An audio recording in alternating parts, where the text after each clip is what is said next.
Bismillahirrahmanirrahim. Assalamualaikum warahmatullahi wabarakatuh. Thank you very much for your participation and welcome in this course, Indonesian Foreign Policy. And today we will discuss Indonesian foreign policy and ASEAN.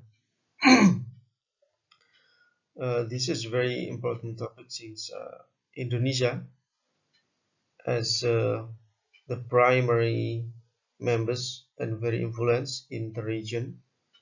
And since the beginning of ASEAN, Indonesia took part very seriously because of Indonesia so successful in countering communism in the post-Sukarno era.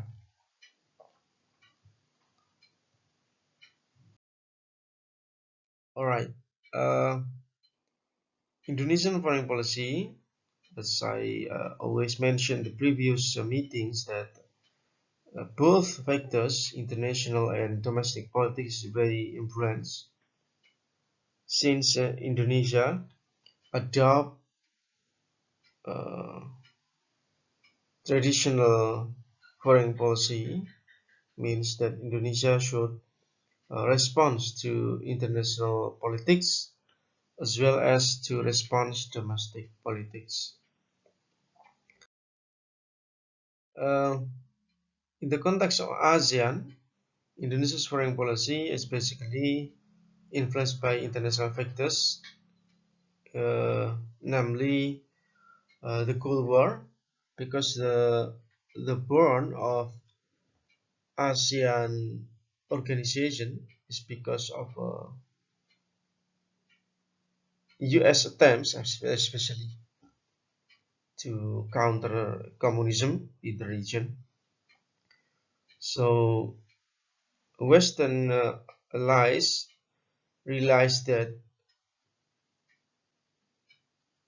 grouping members of pro-Western countries is very important. So the creation of ASEAN is part of Western counter-communism efforts in the region.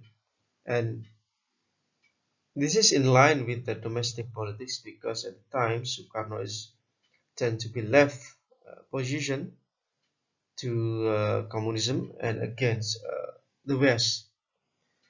And the post-Sukarno's position is in the domestic context is also quite significant because anti-Sukarno is also strong in Indonesia, especially the army and Islam against Sukarno and communists.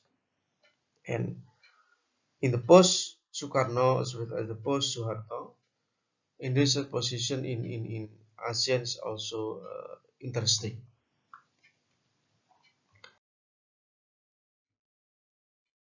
Prior to the creation of ASEAN, Western countries try to approach Sukarno by offer some alternative organization instead of a communist bloc, that is ASA, Southeast Asia Association of Southeast Asia, and also Mafilindo before Indonesia confrontation against Malaysia. But Sukarno always opposed all the proposals from Western countries. And finally, because of Sukarno collapse following coup 1996 of PKI, so Indonesia agreed to establish ASEAN. And Indonesia should, because before the creation of ASEAN, Indonesia should normalize relationship with key countries in the region, especially Malaysia and Singapore, because of confrontation. And finally, after the normalization of a relationship with Malaysia and Singapore, Indonesia created and other countries, in 5 other countries, creating ASEAN. And during Suharto administration, the role of ASEAN also important, since Indonesia also hugely influenced in the organization, such as the creation of ZOFAN, Zone of Peace, Freedom and Neutrality, created because of the regional worries of great powers, especially US, which try to withdraw from Southeast Asia, and Indonesia. In this context, also dilemma how to face this situation, and Indonesia try to dominate the discourse inside the sub-fund, and finally agree that peace, freedom, and neutrality region created in the region. And also ASEAN way, this is actually a very Indonesian way in solving problems in the region, but this is quite complex also because of non-interference norms. And Indonesia's influence in ASEAN also reflect in how the organization use some Indonesian culture, especially musyawarah and mufakat. And these words, musyawarah and mufakat, always used in the organization, even exist in bahasa Indonesia also, and still maintain the bahasa Indonesia words musyawarah and mufakat to be used in English translation in ASEAN. This is very unique because of Indonesia's influence in organization. And also Indonesia also keep committed to keep borders issue, especially with Malaysia, because of Indonesia's commitment to ASEAN, especially to maintain regional stability.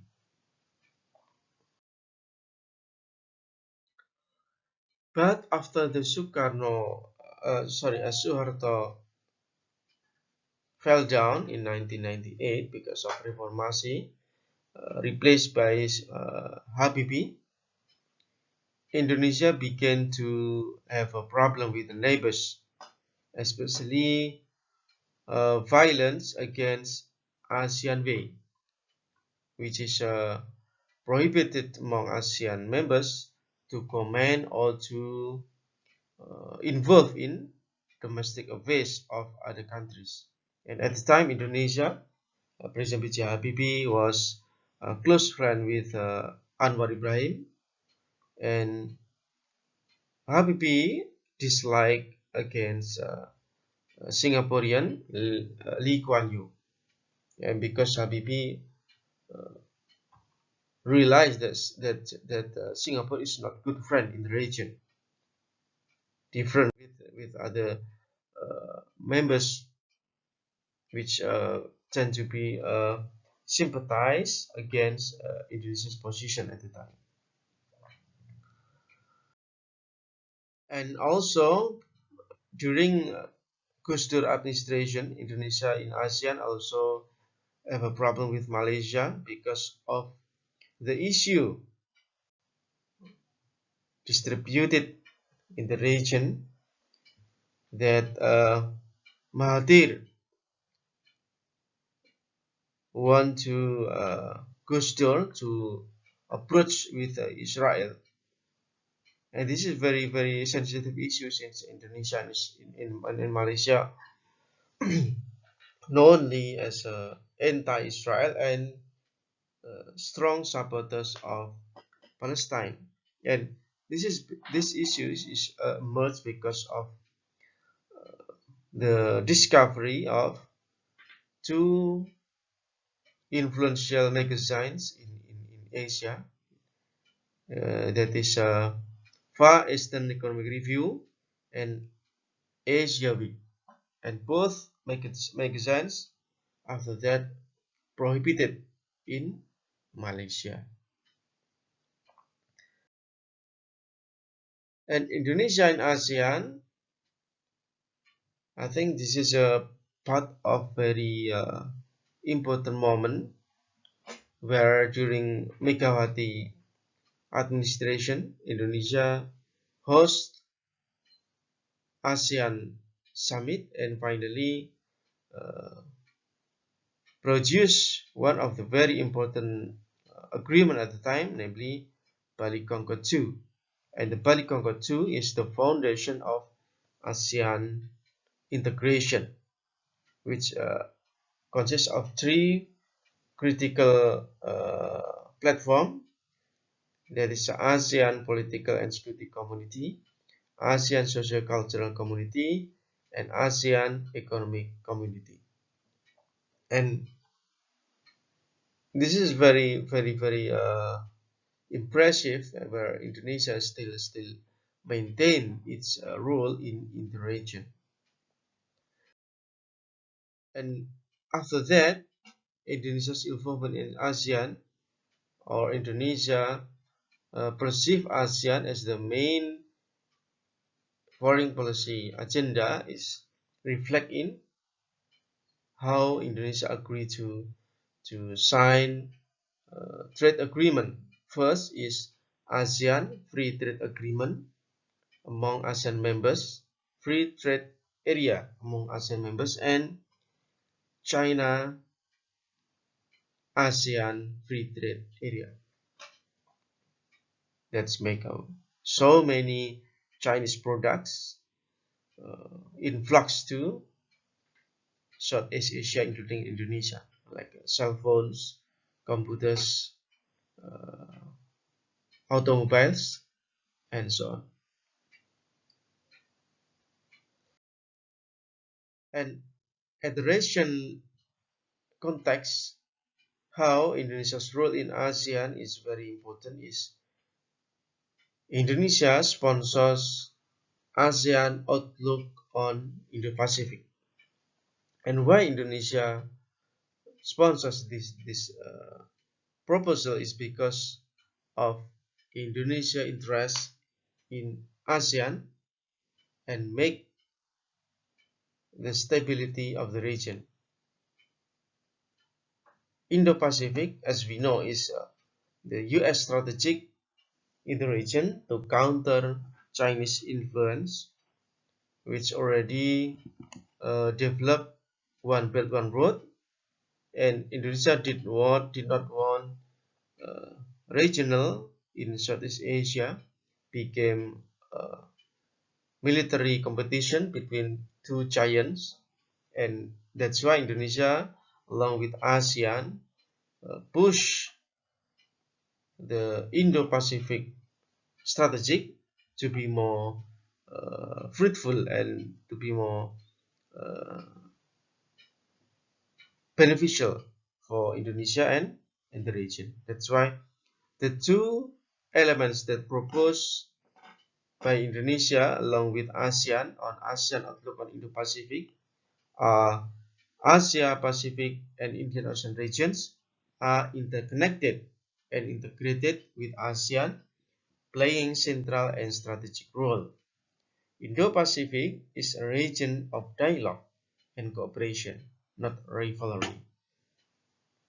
And this is a reflects that Indonesia's role in the region, especially ASEAN, is very important. So Indonesia still and will maintain the position of Indonesia in ASEAN. That's all my presentation. Thank you very much. Wassalamualaikum warahmatullahi wabarakatuh.